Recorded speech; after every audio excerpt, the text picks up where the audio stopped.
It's the Ugly American Werewolf in London Rock Podcast with your hosts, the Wolf and Action Jackson, who are keeping rock alive by talking classic rock, hard rock, progressive rock, heavy metal, 80s music, early MTV, UK vs. US chart success, and much more.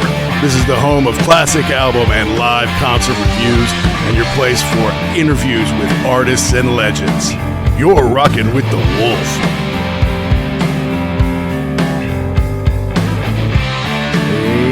Hey out there, rock and rollers. Welcome to episode number 202 of the Ugly American Werewolf in London Rock Podcast. Brought to you by me, your host, Mac B. the Wolf, and I will be joined, as I always am, by my partner in crime from the East Coast of the United States of America, Mr. Gary Action Jackson. And we want to thank you for tuning in recently, as we've had some big days on the Wolf here. Episode number 200 was our interview with the legendary guitarist Steve Howe of Yes and Asia fame. We had a lot of fun talking with Steve. And of course, we had a lot of fun on First Concert Memories 15, talking to Mick Wall, famed rock writer, talking about the first time he saw David Lee Roth live in 1988 and all the hijinks he got into with Dave after the show. Great listens. Last week was on an Ace Frehley solo album called Trouble Walkin'. But this week, we wanted to go ahead and release an episode that we actually did a long time ago. And it's an On First Listen episode where we listen to an album, Jackson and I, for the first time ever, because it's something that we were always curious about, or it's something that friends had told us, oh, you've really got to check this out, or maybe it's popular on certain lists, and it is big on lists of the greatest prog albums of all time, and that's King Crimson's debut, In the Court of the Crimson King. Now, listeners of the show will know that we've done a lot of great prog shows over the year, and I'm on a bit of a prog journey myself that I've been on for the last 10 or so years, and it's been fun getting to know some old school prog like Genesis and Yes from the 70s, trying to learn a little bit more about it. I lived in the UK for several years. It's a very British subgenre, and a lot of people have always said how great King Crimson were. And of course, listeners will know on the 158th episode, we had director Tony Amies on the show, talking to us about the documentary he worked on for years, King Crimson in the Court of the Crimson King, kind of capturing them around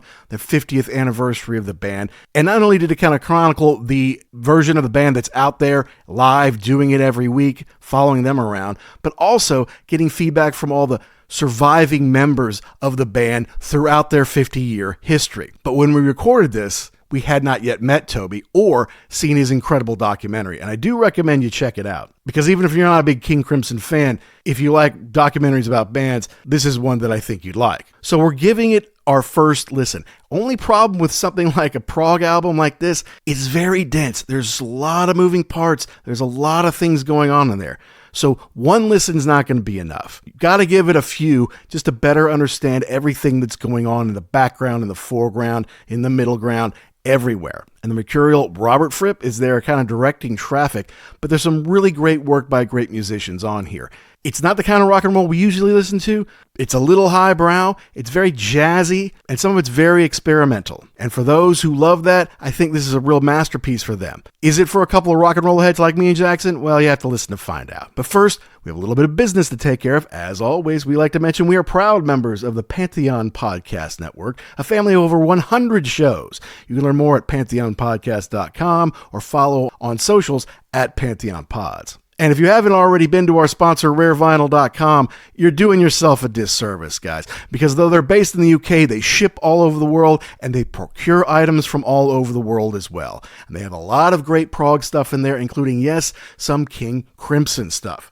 But whether you're looking for a poster, an original first print edition of an album, an import, a tour program, a single, a picture disc, go to rarevinyl.com, find some stuff that you love, and you can use the code UGLY to save yourself 10%. Now, it's only a one-time code, but it's good for one entire order, not just one item. So if you're a big King Crimson collector, go find 4, 5, 6 things, whatever fits your budget, and then use the code UGLY. You can save a big fat 10% instead of a small 10%. They've been doing it for 40 years, folks. They've got a 5-star Trustpilot rating, and they're good folks, and it really helps our show. So use the code UGLY at rarevinyl.com to save 10%. Your record collection will thank you. Now back to King Crimson. Yes, I'm on a prog journey, but I don't know if I'm going to fall in love with this album. And while I've heard some King Crimson in the past because John Wetton was in the band before, and I always like to hear his voice, it may just be too far afoot for my fragile little rock and roll mind to really get deep enough into it to really appreciate it. And one note to note is because we recorded this a year ago and just kind of held it back just in case we ever needed something. This was done a year ago before, A, we saw Toby Amy's documentary, and B, at some point about halfway through, we'll say it's its 54th anniversary coming up. Because as we recorded it, it was its 54th anniversary. But now as we release it, it's the 55th anniversary, and we're doing that to kind of coincide with it. So buckle up, we're getting into King Crimson's In the Court of the Crimson King at 55, here on The Wolf.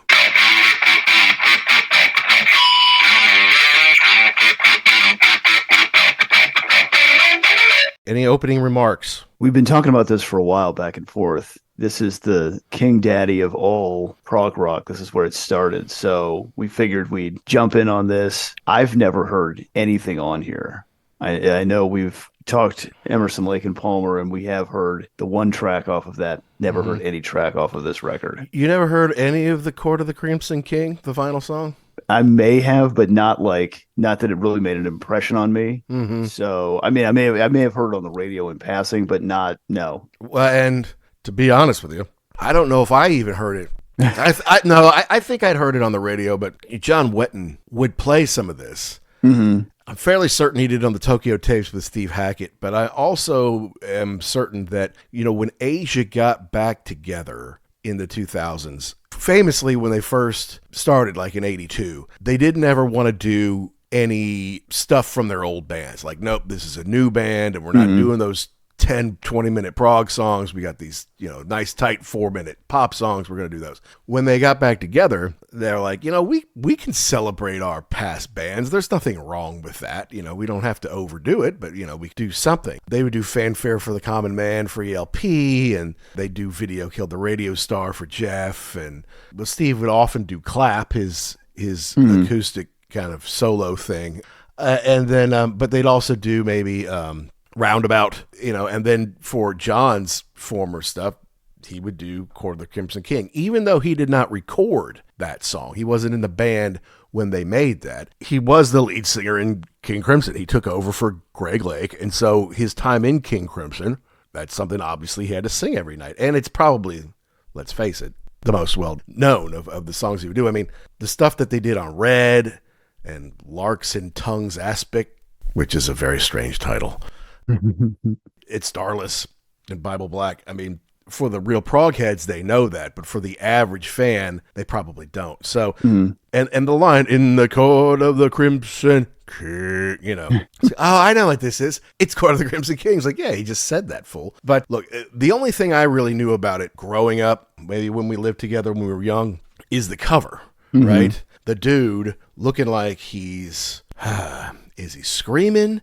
Is he looking at his ear, which is to the right of him? And there's, all sorts of stuff in there. I don't know. It's kind of, it's weird, but it catches your eye in the record store. Yeah. But there's nothing to tell you what this is at all. That's true. Yeah. There's no, at least on Brain Salad Surgery, there's the ELP logo. So you say, okay, I know about where I'm coming from. On this, there's nothing. There's no title name. There's no band name. It's just a guy with his face there that was painted by an artiste. Yes. Barry Godber, a computer programmer friend of Peter Sinfield's. If Peter Sinfield's name sounds familiar, it's because we did talk about him a little bit on our first listen, because he helped, former King Crimson bandmate Greg Lake out on Brain Salad Surgery. When it was the Betty the Bouncer song, he helped him with the lyrics for that. Well, Sinfield was the lyricist for King Crimson, and so he's got a buddy, Barry Godber, who's a computer programmer, who I guess looked in a mirror and made this picture. And then he died shortly after the album was released. He was a very young man. He was not 35 years old. I'm sorry, he was not 25 years old. He had a heart attack, which is kind of crazy if you think about it. I mean, it wasn't like he was a partying, rock star or something. He was a computer programmer who died as a very young man. Yeah, and I think I think Fripp now owns this painting, the original, which is kind of cool that he's got it back in the family. Yeah, he should. But yeah, just odd. Like the whole thing is just odd. Why would you not put? I mean, it's as far as the sales approach, you don't put anything about the band on there. You just put this thing out and hope people will gravitate toward it. Yeah, and then on the inside cover, I guess, there's a guy, but he's kind of got like vampire teeth, kind of in the same vein or whatever. I'm like, well, this is kind of weird. Is the Crimson King a vampire? I don't get it. But the original release of it is quite a collector's item. There's a record store about a block or so away, maybe call it 2 blocks away from Abbey Road Studios. And of course, they play up the whole Beatles thing and the whole Abbey Road thing, even though there's no association with, there's an official store right next door to Abbey Road, but this one is kind of around the corner, down around Violet Hill, where there's a little playground for the kids. And they have cool stuff in there. I got my 78 Beatles picture disc there, but he had an original like first edition print of In the Corner of the Crimson King, and he was like 250 pounds. I'm like, a first edition print of Crimson King is 250 pounds? Like, oh yeah, man. I'm like, okay, yeah, because it is a collector's item, and it's one of those that they didn't make a million of on their first run. After it sells, and they're like, oh, okay, well, let's print some more. That's what happens. So maybe Rare Vinyl has a first edition, but I guess they're hard to find. But that's it. I would see this thing. I'm like, okay, look at that face. Because it is kind of an iconic cover. Mm-hmm. And they show it on top 10, all-time prog lists or whatever. But I'd never heard it, nor did I know anybody my age who knew anything about King Crimson. Mm-hmm.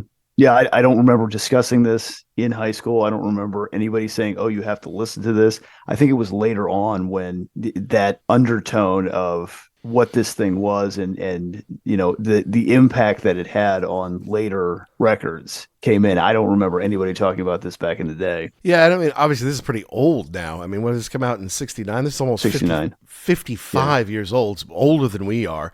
And it's avant-garde. It's, as a lot of prog is, it's thinking man's music. But say versus Dark Side of the Moon, well, sure, that's thinking man's music too, but it's also a little more accessible, I feel like. Certainly more than this. So like people like Pete Towns are like, oh, this is an uncanny masterpiece, on top prog albums of all time, they put this in the top 10 or whatever, and of the 1,001 albums you need to hear before you die, this is always on it.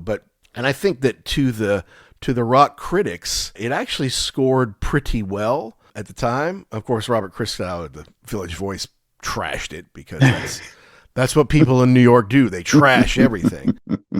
But I also think that it's one of those that, like, maybe it did well at the time with certain critics, maybe it didn't. But retrospectively, like 30, 40, 50 years later, all the reviews are like 10 out of 10 off the charts. Like, this is a masterpiece. You got to hear this one before you die. And so that's why I'm like, all right, well, if we're going to do this on First Listen series, let's give this one a shot. And I would imagine that probably back then, it was just too out there, too strange, too weird. If you didn't really appreciate the musicianship, you probably would just say this just sounds like noise to me. Well, and so we can talk about the musicians a little bit, because King Crimson it's basically one of those bands that has a lot of people in and out of it, and a lot of really, really talented people in and out of it. But on this one, it features Greg Lake, probably most famously of Emerson, Lake and Palmer fame, on bass and lead vocals.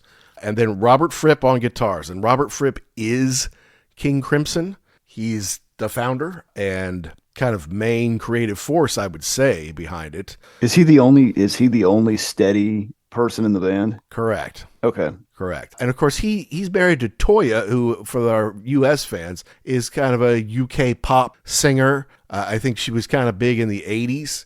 Mm-hmm. And then during lockdown, the two of them did all these crazy videos on the internet. Some of them are actually really funny. And it just seems like, the serious jazz kind of musician like Robert Fripp wouldn't be into like the pop princess. Other than the fact that she's pretty hot and she can sing. The pop princess like Toya. But hey, they've been together a really long time, and their home videos were must-watch viewing during the pandemic. And I think they're still doing some. I haven't checked them out in a while, but it is funny to see him in his three-piece suit with makeup on and a mohawk, and having her just jump around the kitchen. I think he's a little He's a little more crazy than he lets on.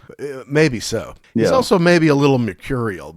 And there's apparently a great documentary out there. I can't seem to find any way to stream it. I might just have to break down and buy it somehow. Although, again, I'm not sure in America how to do it. And basically, they got, for the most part, every surviving member involved in some way. And Fripp was always the one saying, like, it's not me. I don't know why people come and go. I'm like, because it's you, Robert. It's you. But we're not there. We're not here to really go over if he's a pain in the ass or, if he's this mercurial director that everybody has to fall in line with. But I think maybe one of the real, I guess they're kind of all superstars given the amount of music that they make on this. But to me, Ian McDonald is kind of the superstar on this in that he's their piano, organ, mellotron player, but he also does a little bit of flute. He also puts, which is prominent on here, a little bit of sax, a little bit of clarinet. He even sings, he trades leads on I Talk to the Wind. You talk about utility infielders. This guy's got a lot to add to this record. Yeah. And I don't really think there's a weak spot in the lineup. I mean, like you said, he's probably doing the most recognizable because he's switching back and forth. But I think everybody on here is the kind of player where like you can't get lost. Like there really is there's no constant here. Like if you don't know your part, you're going to get drowned pretty quick. So when you really go back and listen to this, which you have to do, this thing is very dense. You can start to hear all the parts. They're existing together, but they're not.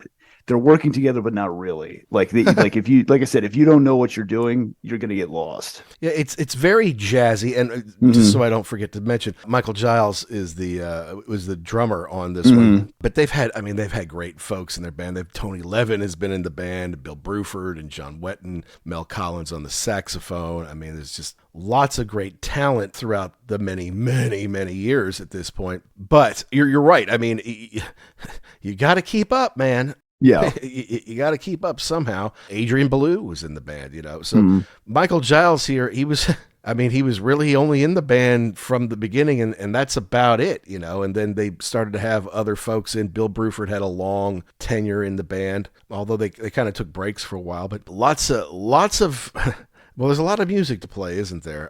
And Boz Burrell, who was of Bad Company fame, was in there for a while. So. Yeah, I mean, there's a lot of stuff. Jacko Jacek was on there, so yeah. And then this particular group wasn't together very long. I mean, I feel like it was just this album of the four guys, plus Peter Sinfield on the lyrics. It was just this album, but I guess it set the foundation for which they could, go on for many decades now. I mean, they're kind of still going. I mean, I think he was there till 2021. I don't know if they're just taking a break or whatever, but I mean, they're technically still around. Yeah, I'm just trying to see about what the lineup was, and I think that was probably part of the issue with the band is that when you have so many people in and out, it's hard to keep. I don't. And different singers, different singers too, right? I mean, it's hard to think of it as the same band. Yeah, I mean, it's one thing if you get a new drummer every 4 years. They're sitting behind the kit, and most people, despite the fact that Bill Bruford is amazing and all that, most people aren't there to see the drummer, and they're hidden behind the kit anyway. But yeah, you keep changing the lead singer. That throws people. I mean, it just does. And that means your songs sound different on the radio. They sound different in relation to each other. So that's always something that's going to throw people. Now, this went gold in the UK, went gold in the United States, back when gold was as high as you could get. And it's got a little play on rock radio, but yeah, it was just never one that I was always curious about the title, and I was always curious about the artwork, but I'm not going to go buy a record, especially if we were in like high schools. Like you're going to sell out $15 for a CD on something you've never heard. Right. That's the problem is that, if you don't have, this is one of those, if you don't have somebody that tells you, you have to listen to this or loans you a copy or something. Back then, it was just not going to happen. It was too big of a financial outlay to roll the dice on. Yeah, that's what people these days don't really understand. It's like, all right, well, just stream it or just go on YouTube and listen to it. Go to Spotify. Go to Apple, go to Amazon, wherever you got your music, just go and listen to it. Well, sure, yeah, we do that now, but we couldn't do that back then. If you wanted to hear a record, somebody had to own it, and it was probably going to have to be you, and you're not going to go spend money on something you haven't heard anything about. Like Yeah. maybe you would get someone to make you a tape of it. Say, okay, make me a tape, and then I'll listen to it, and then if it's great, then I'll buy it. But why would you? You just got the tape, so.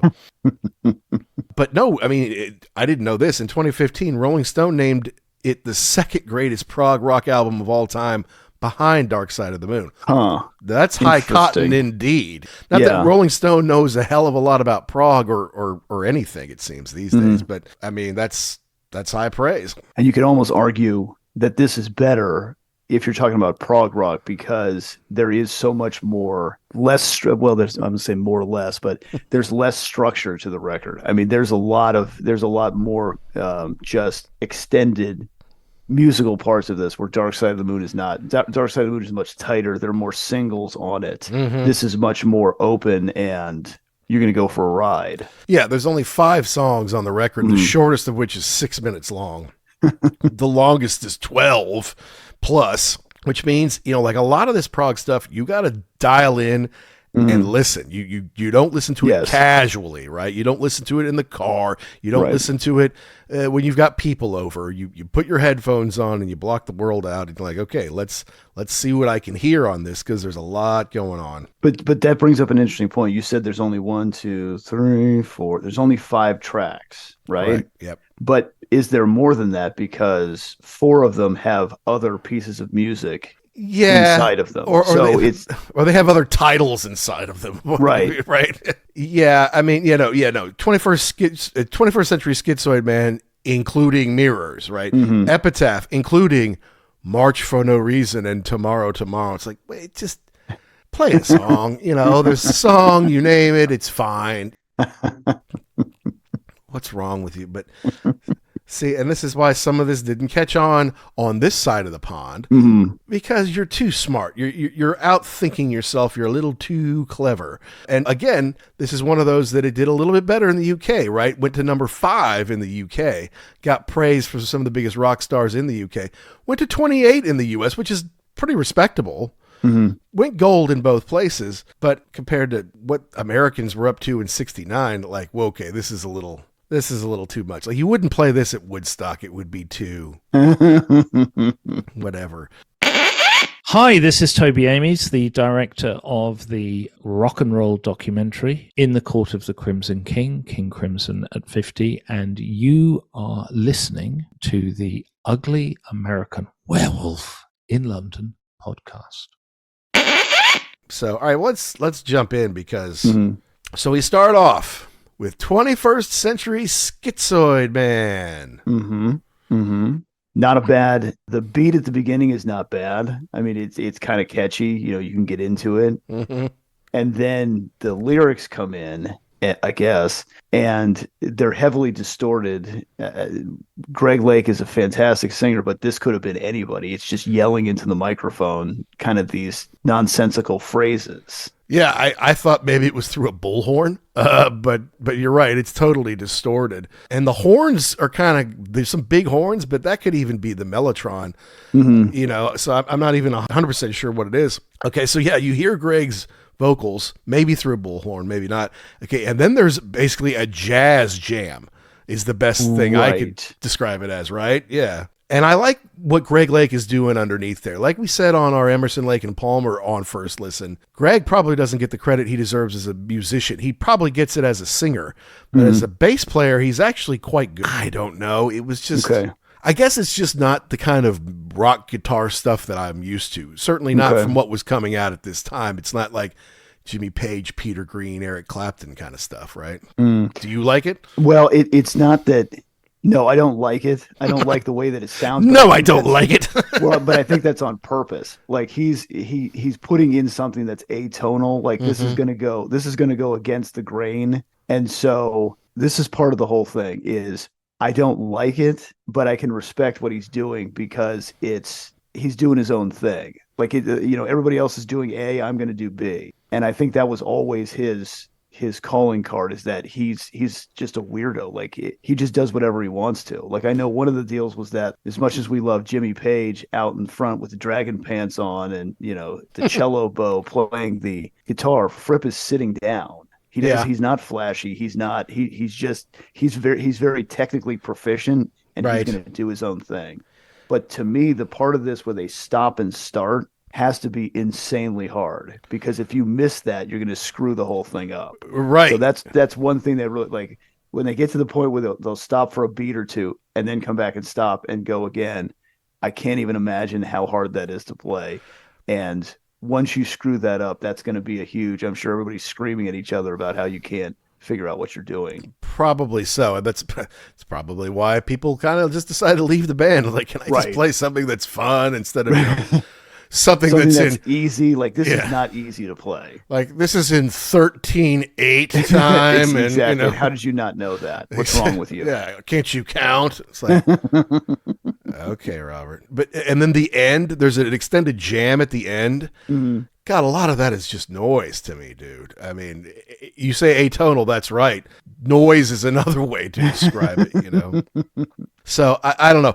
What I obviously didn't know about it was it's an anti-Vietnam War song, and you can hear it talking about Agent Orange and stuff like that. So it's a protest song. But so, I mean, like you said, Greg's making statements, right? He's not singing so much. Right. Yeah. And no two refrains are the same. So it's not like, like if you're listening to a regular song, it comes back to the chorus. Oh, okay, I remember this part. There is none of that. Every single one is different, and it's very angry. And I think, once you learn about the Vietnam part of it, okay, it makes a little more sense. Like, I get how it's supposed to be this person who probably doesn't really understand what's going on and is freaking out about the world.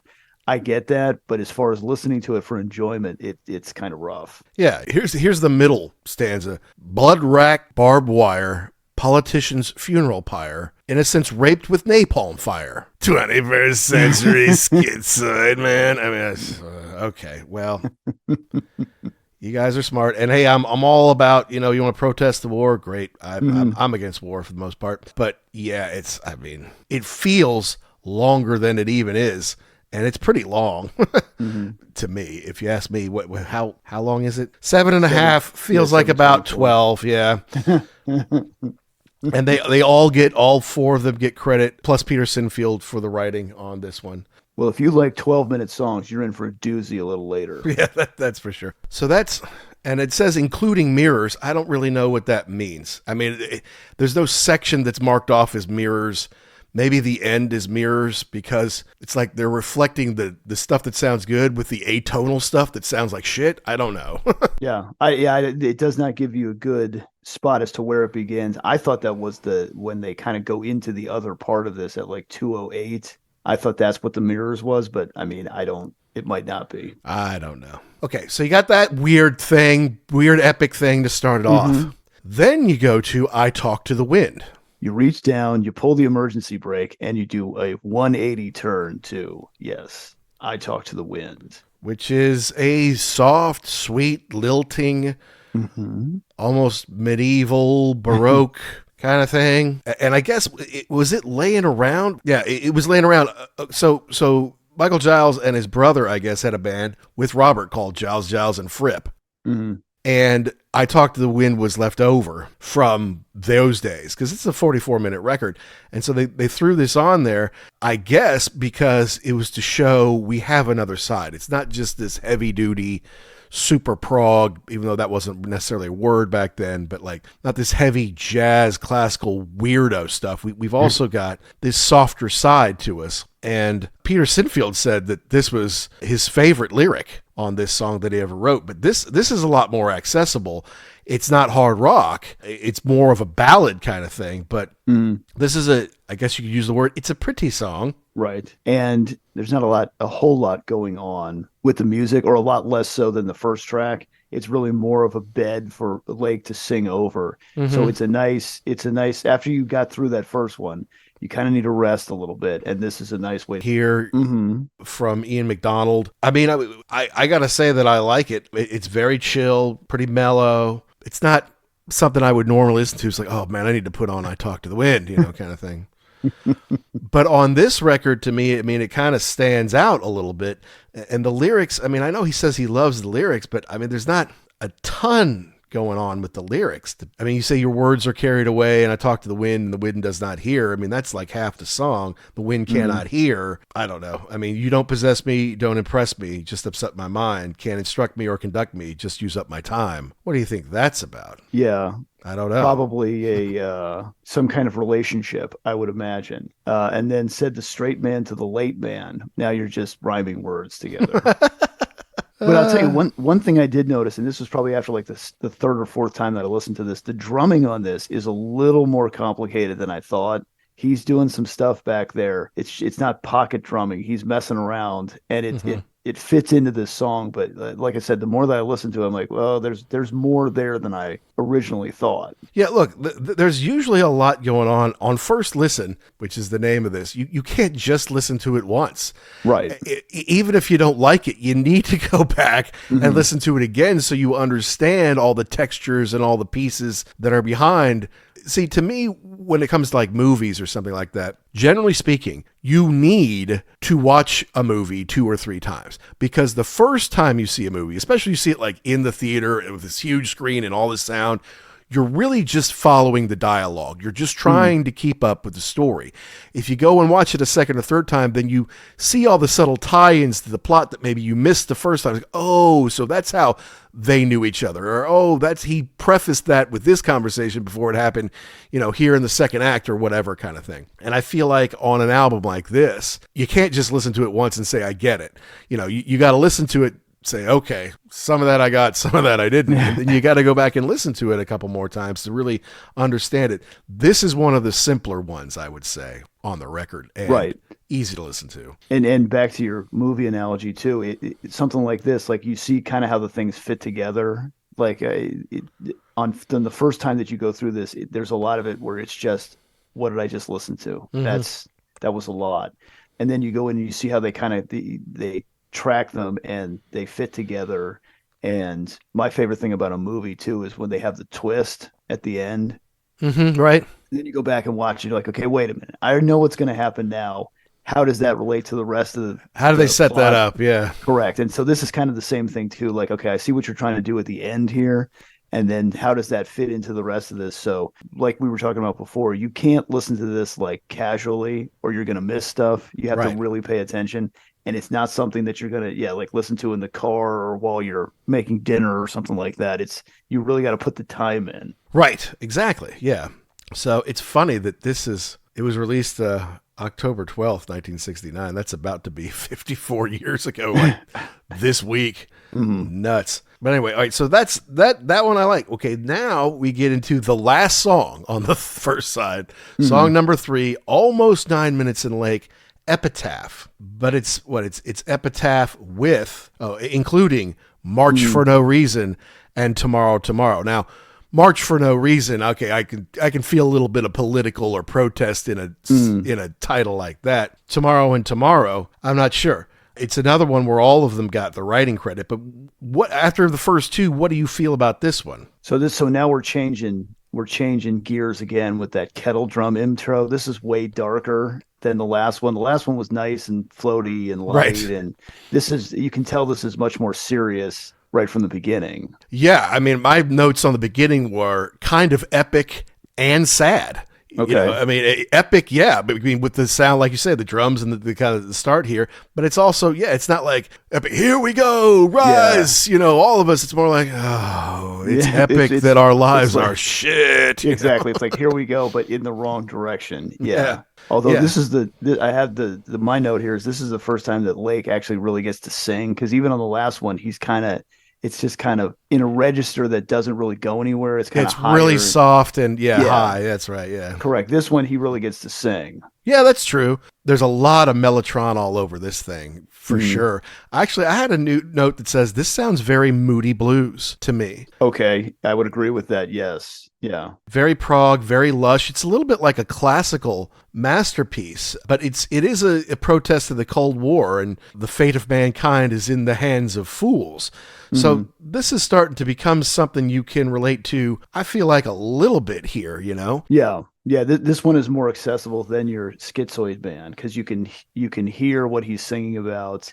To me, the music kind of backs what he's going on. I mean, there's two little semi-suites or mini-suites in it, I guess. But, I mean, yeah, this is more like, I don't know if I would use the word poetry, but it's more like you're talking straight to people about stuff that's important. I mean, upon the instruments of death and the sunlight brightly gleams when every man is torn apart with nightmares and with dreams. Okay. But no, yeah, I mean, I get it. If no one sets the rules, the fate of all mankind I see is in the hands of fools. Yeah, it's basically like politicians are letting us down, and confusion will be my epitaph as I crawl a cracked and broken path. If we make it, we can all sit back and laugh. But tomorrow I'll be crying, and that's kind of the refrain, kind of at the end.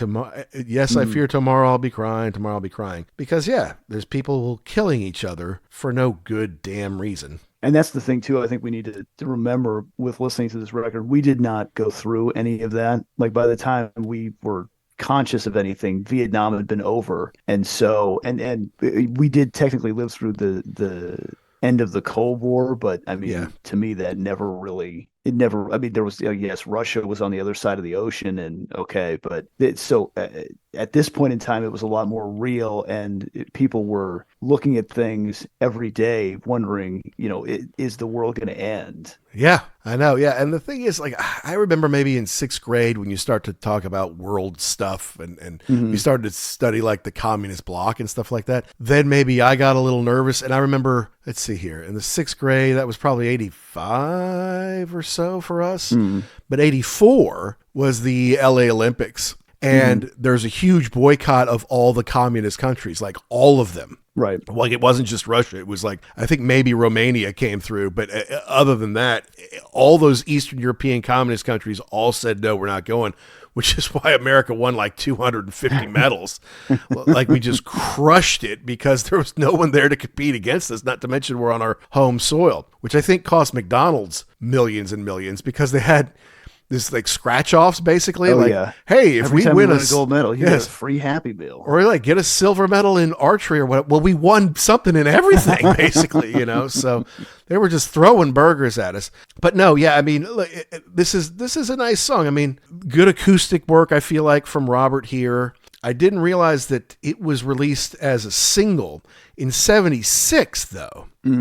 With 21st, strange. Yeah, so it's like 7 years later. 21st Century Schitzoid Man was on the B side. I don't know if that was to promote something else, but it's kind of rare that you put out a single 7 years after it comes out the first time. I also didn't realize that Emerson, Lake and Palmer would include an insert of this in Tarkus live. Like, you can hear it on the live album they did right after Brain Salad Surgery. Welcome back, my friends, to the show that never ends. So it's something they kind of held on to, I guess, a little bit. But that's a big fat single, right? With this at almost 9 minutes, and then the Flipsoid Schitzoid Man is more than 7 minutes. That's almost an EP at that point. But I mean, I guess I have to say I like it. Ian does a little harpsichord on it, but I think it's a bummer. As far as the right, I mean, the end is like, no, I'm gonna be crying. There's no way out of this. I'm like, come on, man. But now you see why they inserted the Talk to the Wind in between these two. Because if you had it coming right after, you'd be like, I'm done. I'm not listening to any more of this. Exactly. Yeah. It's like there's nothing to tap your toe to here. Right. There's nothing to make me happy. Out. Yes, exactly.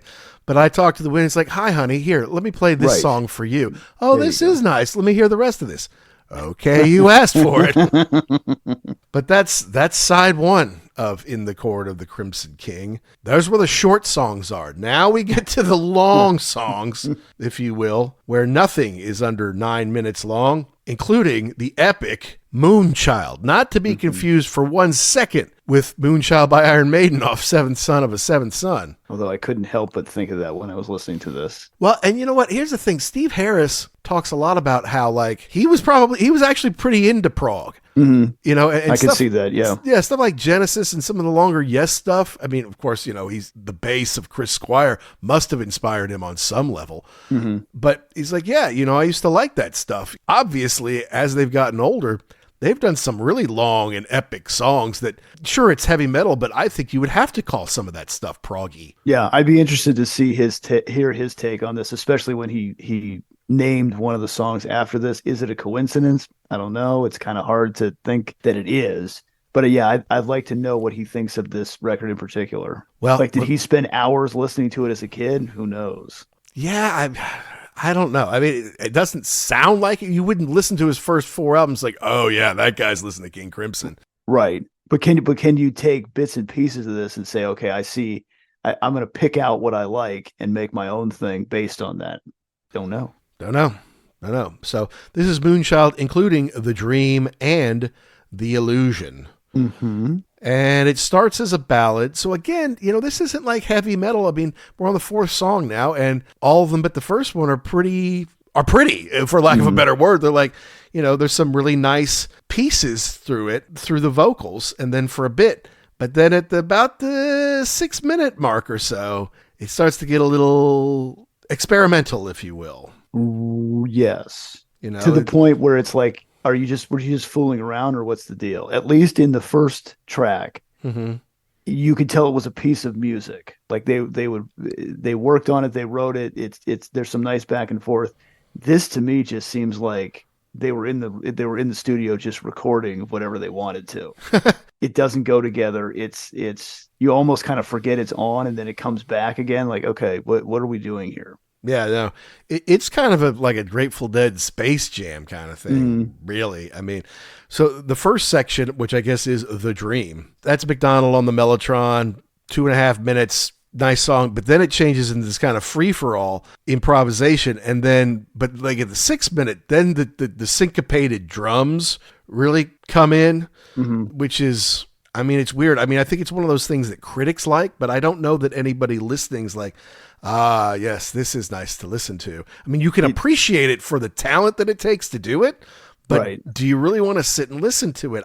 I don't know. No, I don't want to listen to this because it doesn't fall. And maybe that's the thing. Maybe somebody could point out, well, here's what they're doing, and this is why it's important. But as far as listening to it for enjoyment, it just sounds like people fooling around in the studio. And you've got, Fripp just kind of playing noise on his guitar. And exactly. Then, yeah, there's some, they're fooling around with the drums, tapping on the cymbals. And yeah, it's, as a piece of music, I can appreciate what they're doing, but I don't appreciate listening to it. No, it's too highbrow. It's like, you get it. Good, you should get it. If you don't, it's like, well, you're an idiot. You just don't understand. Like, you're right. I am an idiot. Now I'm going to go out with my hot girlfriend and listen to some Toto or whatever because she likes it, and she doesn't like what you're doing here, dude. No, but my note on Fripp was there's some decent guitar, but there's also some odd guitar. Like he's just playing notes. He's like, oh, this might be interesting at this point in time. Weird for weirdness's sake. It's like, look how clever I am, and you're not if you don't get it. I'm like, you're right, I'm not. I don't get it, dude. And then at the end, it comes back and it's very pretty and melodic at the end again. It's almost like a lullaby at the end there. So, but overall, this 9 plus this 12 plus minutes, it's odd. I mean, seems like you could have broken that into a few different songs. But then I guess there's no vehicle for these odd jams or syncopated pieces. I don't know. There's a reason there's several reasons you've never ever heard this song on American radio, ever. Ever. And I think there was some note, and I don't see it right in front of me here, but they didn't even play it live until like 2016 or something. Like it just sat on the shelf for a long time. There's just too much going on. Apparently there's a snippet of the Surrey with the fringe on top from Oklahoma in that section. I mean, I didn't pick it out. Let's just say that. Didn't hear it. And apparently Steven Wilson, do you know Steven Wilson of Porcupine Tree? That's not jumping out to me now. Who was the? Okay, so all right. Well, Porcupine Tree, I guess, is another one of those prog bands that we don't really know anything about. But he is apparently like the remaster guru. And anytime you need a Yes remaster or a Genesis or a King Crimson, any kind of prog remaster, they go to Steven Wilson. Like, he is the one. Okay. And I guess when he remastered this in 2009, the part with the Oklahoma bit, the Surrey with the fringe on top, that was removed. Was that a copyright thing? I don't know. But I mean, they offered it as a bonus take with the original on there. So maybe it's just something he decided, you know what? You don't need this, take take this out. And it makes it more cohesive, I guess. I mean, who knows? But then I need to listen to the one that's less cohesive then. But it's still like 12 minutes long. I mean, it's not that long of a thing in there. I don't know. It's not my thing. But hey, good for you for being so clever that you can make songs that nobody wants to listen to, except for these like old men, like, now listen to this, listen to what he's doing here. It's like jazz, like, great.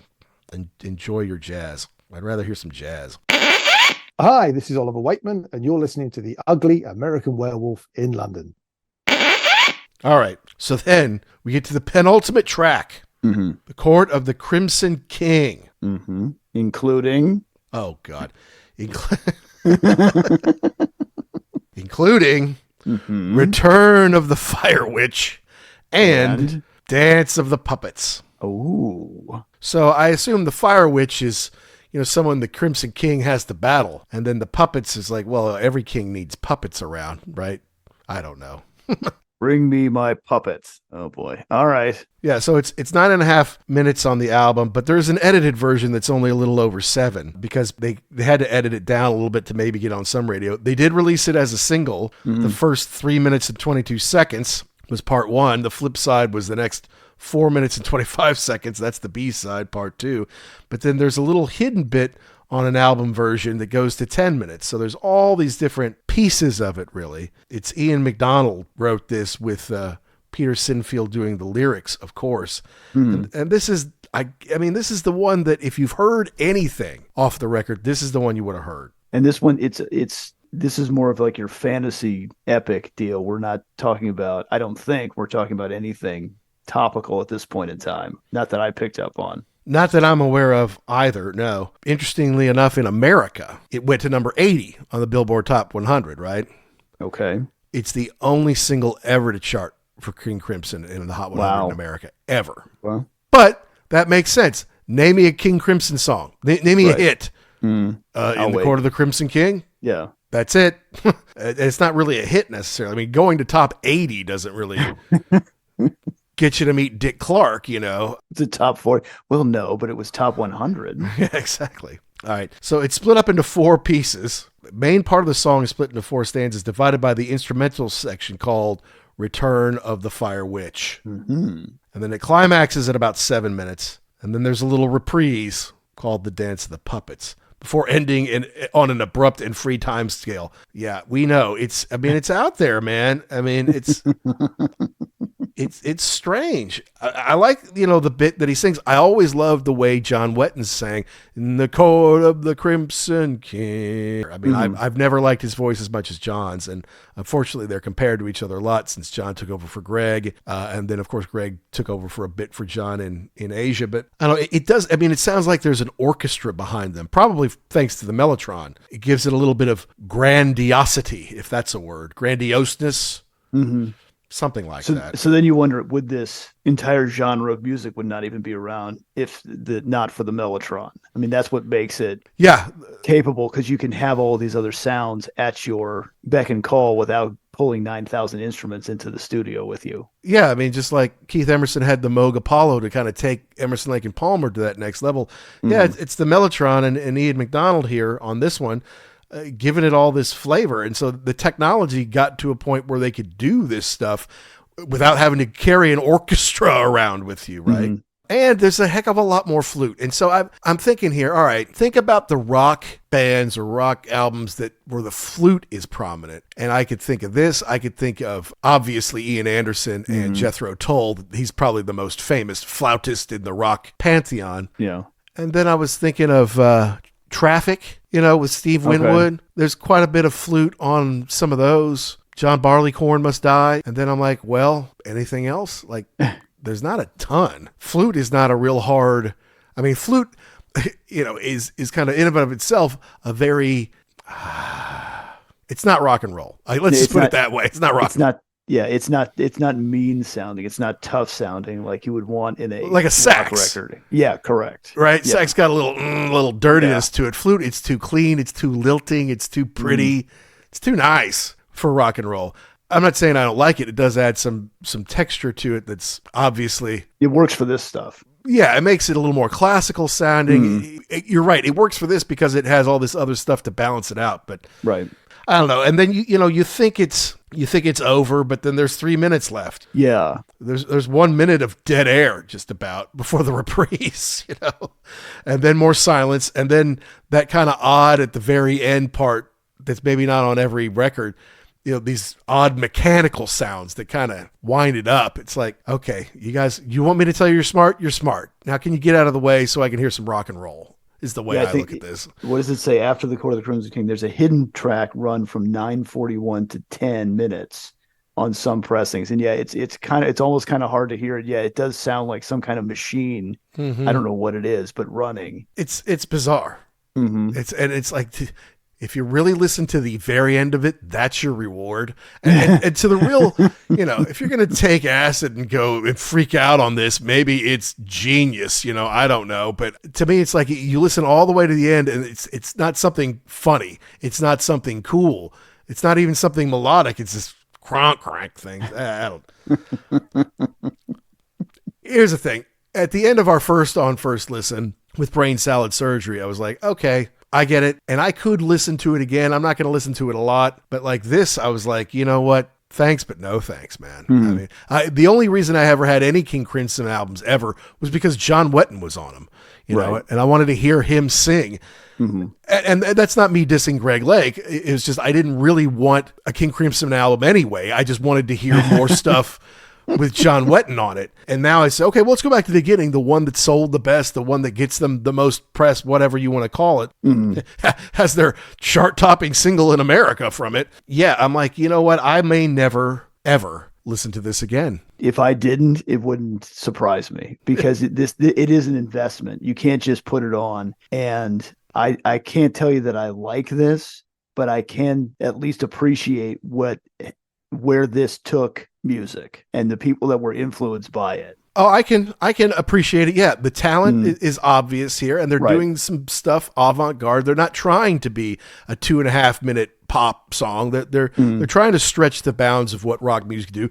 Take the mellotron, do things that not everyone can pull off. I get it. And like their 80s version that had Fripp and Bill Bruford and Tony Levin on the bass and Adrian Belew on guitar, like goodness gracious, talk about it like an all-star game. But then Adrian Belew's like, Jesus, I had to get out of there. I mean, it's like, it wasn't fun. It's like, you have to be very regimented and stuff like that. And it's almost more trouble than it's worth is what it seems like to me. Yeah. And it is an interesting legacy because I think it's one of those bands that everybody's heard of, but I don't know how many people that have heard, especially the entire catalog, probably not that many. Not that many in America, I could I can tell you. I mean, especially if you're into that blues-based rock and roll.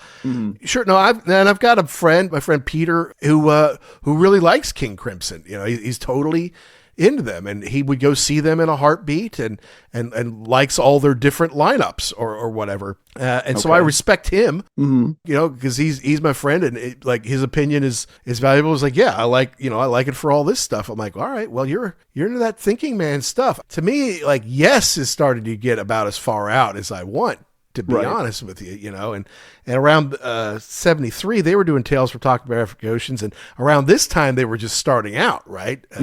Yes album, it was Yes, Time and a Word, and then the Yes album, I guess. But they weren't nearly as out there as these guys, not at that time. So then that makes it more accessible to your casual fan. This is, you have to really be invested in this. Yeah, and then so the Court of the Crimson King was their first single, and then the next album, In the Wake of Poseidon, that had their next single, Cat Food. Cat food. You're singing about cat food. Gotta be kidding. Now, it probably isn't just about cat food. It's probably about how communism is battling democracy and, what, I don't really care, dude. It's, you got to get in and hit your audience, I feel like this is we'd be saying a lot of the same things if and when we do Frank Zappa. Yeah, I'm not that curious about Frank. I mean, I'll admit it's a big blind spot for me. I don't really know any of his songs. Yeah. I know that he's had some incredible musicians with him over the years, so he must be hard to play. It must be impressive to see it if you know what to listen for. Mm-hmm. But to me, honestly, I mean, look, we came to prog late in life. You know, we didn't even really knew who Steve Hackett was until 10 years ago. And for you, it might have been more recent than that, you know, but to discover this whole catalog of Genesis in the early to mid 70s, and then all the stuff he's doing, I'm like, that's kind of an awakening. I'm like, okay, that's cool. I'm glad I finally found this.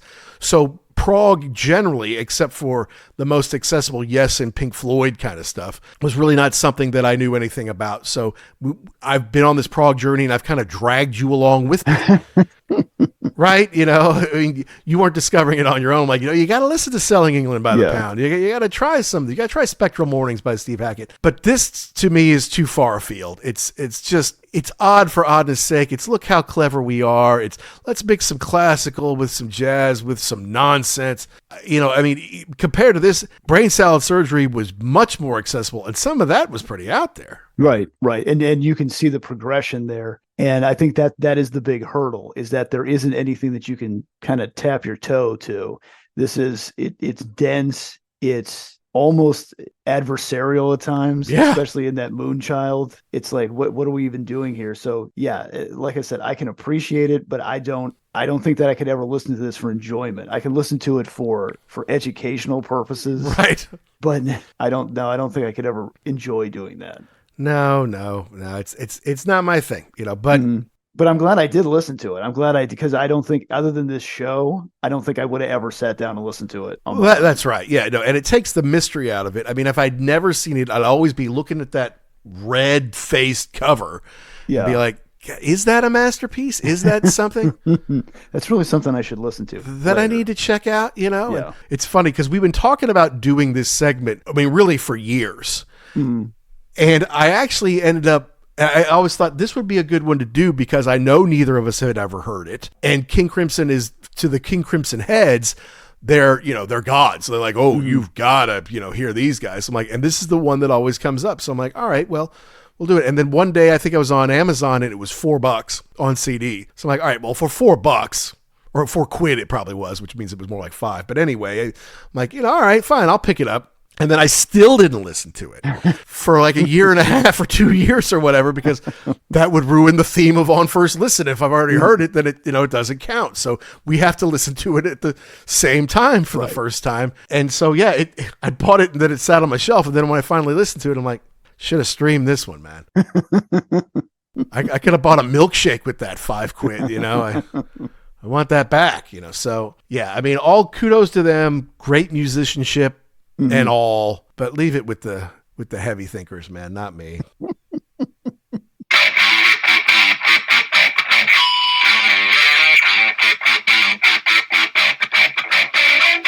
Well, that's our honest opinion of In the Court of the Crimson King by King Crimson, celebrating its 55th anniversary here as we release this. The band has a rich history with lots of amazing musicians, different eras, different lineups, different kinds of music they've tried to explore over the years. And this is the one that started it all. Very big hit with the prog crowd. In fact, we had Oliver Wickman on the show. The first time we had him on, I think, was show number 156, talking about the John Wetton box set and how he had gotten to know John over the years. And he told us a story about how his father, the legendary Rick Wakeman, had given him a copy of this album. Said, look, this is one of my very favorites, and I would like you to have this. And from that point on, for Oliver, it was one of his very favorite albums of all time. Helped spur him into becoming a prog musician in his own right. So for those who know, they know this is great. But for 12-bar blues, double lead guitar heads like ourselves,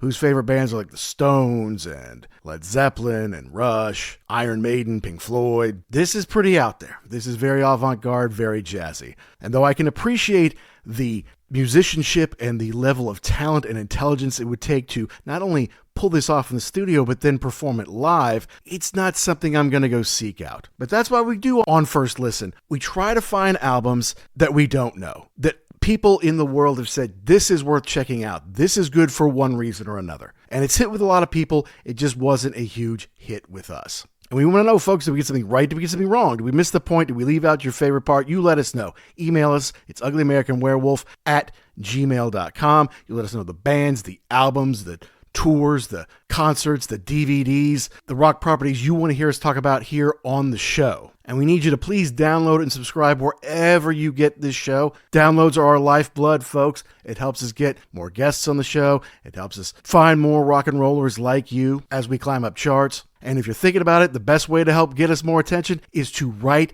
a 5-star review. Doesn't matter which app you're on, but Apple and Spotify are the big ones. Give us a positive review, and then if you send it to us, we might just read it on the show. Thanks as always to Pantheon Podcast for making us part of the family, and thanks to our sponsor, RareVinyl.com, where you can use the code UGLY to save 10% off one entire order, not just one album. I know they've got some good King Crimson stuff in there for you King Crimson collectors. Next week, we're getting back to our rock and roll and bluesy roots. Had to do it. Had to have a palate cleanse after going knee-deep in this prog stuff. I think you'll like it, so stay tuned. And to all you rockers all around the world, be cool and keep doing what you do to keep rock alive.